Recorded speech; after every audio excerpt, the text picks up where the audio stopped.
And this compressor replacement has one of the coldest outputs that I've ever felt on any compressor replacement I've ever done. Look at this clutch, watch. Holy shit. That sucker's loose, boy. So today we're going to be doing an AC compressor on a 2018 Chevy Equinox. This is a 1.5 liter turbo. Now this does have the new R1234YF system on it. So you are going to need this stuff here. Now this is the R1234YF PAG 46. You want to make sure that you get PAG 46 that is made for the R1234YF systems. And let me show you the refrigerant that we got. I got this from Harbor Freight for 50 bucks a can. Yes, that is outrageous, but that is a full 12 ounces. Most places sell 8-ounce cans for even more. So I feel like that was a good deal considering. So anyways, let me show you the first step. You will have to evacuate the system. You know, how you do it is on you, but I have an old school evacuation machine here, a tank there. I have my vacuum pump there, and my gauge set right here. Very nice. This does, you know, all systems, whatever. So, but however you do that is purely on you, but you do have to evacuate the system. Here is the high pressure port. There is the low pressure port. As you can see, this has the little black ball inside of it. Let me show you right there. So, yep, there's that. See that? It's just broken, making a lot of noise, not working. So, we are going to replace the compressor. I have a new compressor right here. Very nice, very nice. So, that's what we're going to be doing. First step, you don't have to do this, but go ahead and get your air box out of the way. Just so you can get a good visual, you will need to get the belt off. I'll show you how to do that. But yeah, your air box, you have this hose. Get that off, 2 8s or 7s or whatever, flathead. You can remove that. The box is right here, and it just kind of pops out. There's a 10mm bolt that goes right here. I'll just put that bolt back in the hole. So remove that, and then let's get to removing this belt. So you will need, I think, a 3/8. Let me show you what tool I have, but let's go ahead and get that off. So this is my gear wrench belt tensioner tool, or whatever, belt removal tool. It's awesome, man. This tool is just a dream come true. You can get in there any angle, any way. What I did with mine is I kind of got in there like that, and then I think you have to pull it down or whatever, but I got it off. So if you don't have one of these, definitely get one. Here is the part number and the box. It comes with all this amazing stuff. So anyways, now that we got the belt off, I'm going to go underneath and check and see what we have to remove. Okay, so what I'm probably going to do is remove this here. As you can see, when we're under, you can see it pretty well. Yeah, it's still, you still need some space. So we are gonna remove the shield. All right, so I got my Milwaukee 7, and then as you can see, I got a ton of bolts. So what you need to do is just go around the diameter of this shield and just get all the bolts. You really don't want to work in a crammed area, so just take off all the bolts, and you'll thank me later because you'll have much more space and you won't curse and you won't cry. Yeah, it's just going to be a lot better. All right, let me get this off and we will go from there. Okay, now look, we can see the compressor. Haha. So let's go ahead and get these connections off. You push, it should be push and pull, maybe. like that. And then we got another one up here, another connection, and that's going to be another push and pull like that. Let me see if I can get it on camera. There we go.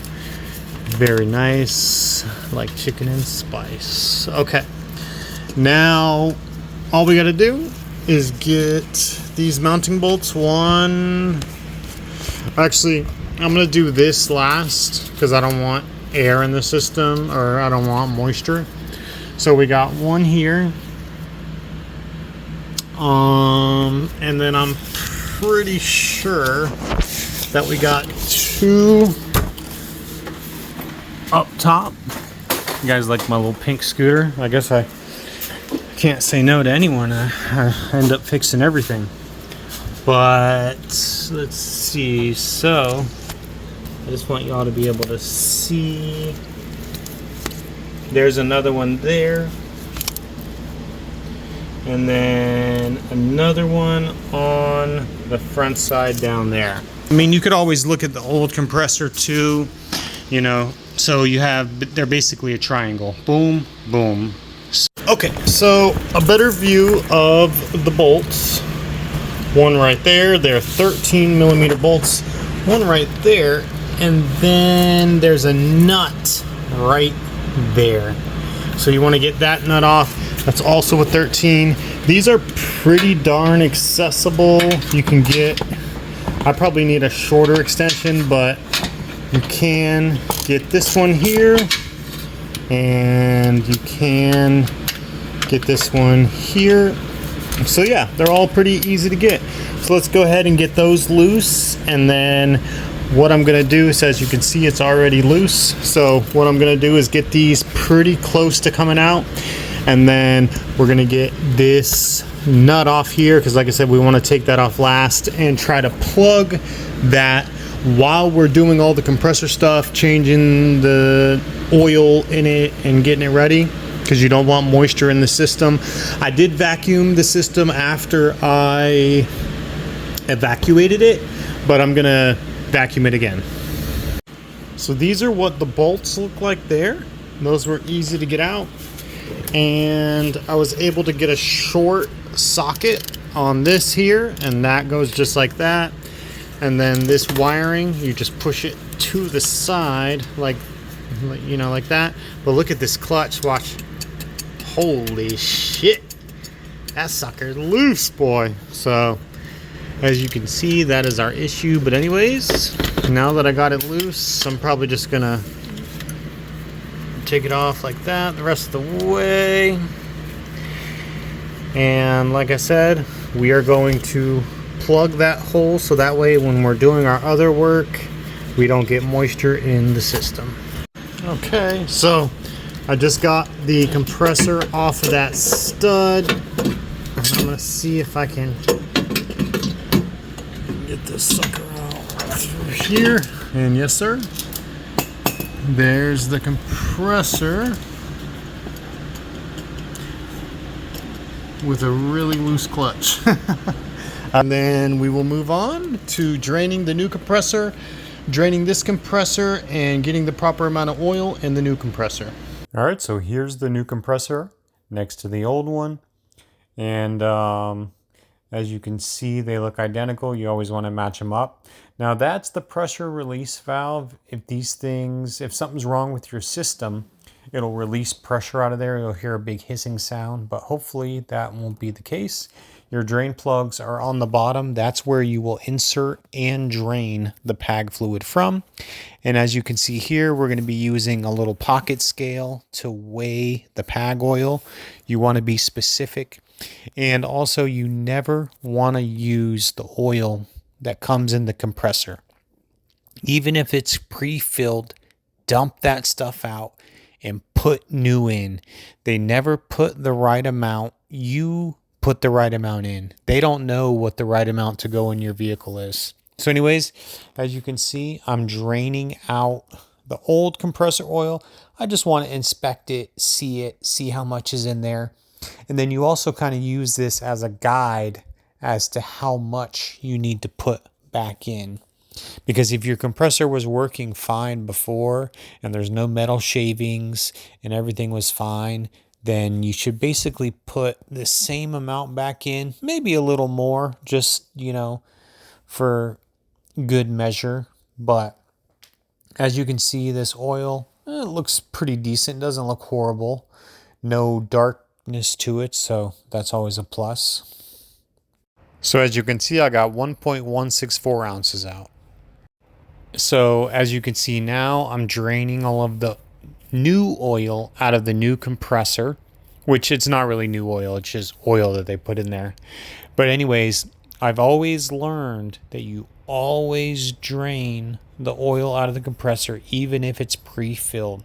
I always like to use oil with dye. I did a compressor the other day. It was in a Kia Soul. The compressor came pre-filled with 5 ounces of oil in it. That is way too much. Imagine if you would have just put that in operation, your system would have been flooded and it wouldn't have worked, and then you would have blamed it on the manufacturer, when in theory you should have drained it and put in the right amount.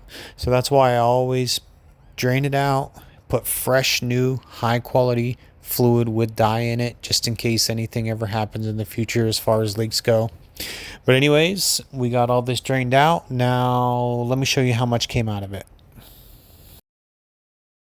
This compressor had 4 ounces in it, which is way too much also. So therefore, I'm going to take the amount that we removed from the old compressor, was like 1.164. I'm just going to bump it up to 1.5, and that should be good to go. I will put the capacity on the screen, but basically the capacity is put, in the compressor, in the condenser, in the evaporator, through the lines. So you want to take that capacity, the full capacity, and kind of separate it from, all the components, which obviously the compressor should get the most. But if you put too much oil, your system's not going to work right, and it will probably ruin your compressor. So that's why we're adding the right amount. We got the good R1234YF PAG 46 oil. I'm taking off the bottom drain plug, and we're going to insert it right through there. Now, after I insert the PAG oil, I set the compressor face down so that way the oil will lubricate the front seal.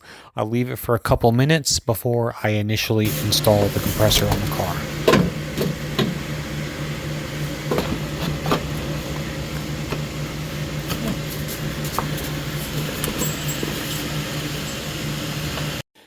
All right, guys, so go ahead and get all your connections back in place. Snug all your bolts down. Obviously all this is in reverse order. No need to explain it, but I will show you how everything looks with the new compressor in place. Make sure to put all your line holders down so that way nothing hits the belt or anything like that. You want to put all your lines and make them secure. And yeah, once again, just double check everything. Make sure to put new O-rings right there. Always lubricate your O-rings with PAG oil. Do not skip out on these O-rings. Make sure to replace them. And then snug this sucker down, and I'll show you what to do next. Now that everything is plugged up and plugged in, and I have the serpentine belt on, I'm going to go ahead and vacuum it. So I have my ports hooked up, high pressure here, low pressure there, vacuum there. All of my knobs are turned into the on position, open, and then let's go ahead and hit the power button. Okay, now that the vac is done, I am going to turn it off. I close the valves, and now while I'm still cleaning up, I'm just gonna let it sit. So as you can see, that sucker's tapped out, and that sucker right there is halfway between 0 and -1. So All right, we'll be back. Okay, so it's still holding. I'd say it's in the exact same spot. So, as you can see, all right, now we're gonna pull it down off the ramps and get this sucker charged up. So the capacity on this thing is almost 16 ounces basically, so I'm just gonna put 16 in mine. You can put whatever you want in yours. So I have a scale, and what I know for sure is I'm gonna put this entire can, and then when I'm done with this can, I'm gonna pull out my scale, and then we're gonna weigh the rest. Once we put a little bit in, we'll take it off, weigh the can, and so forth.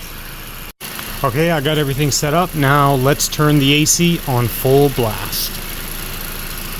All right, now I'm just gonna open my low side because for now we're charging it.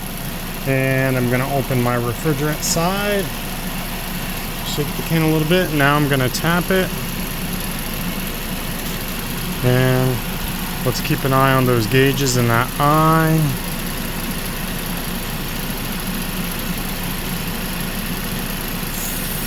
Okay, now we got some action. Very nice. And now what we're gonna do is wait. Oh, there it goes. It just turned on. You heard that?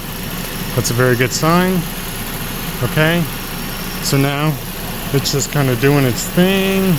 I don't know if you can see that eye.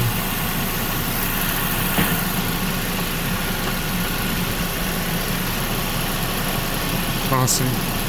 Okay, so just want to show you. You can kind of see it bubbling in there, but and then I kind of just shake it like this.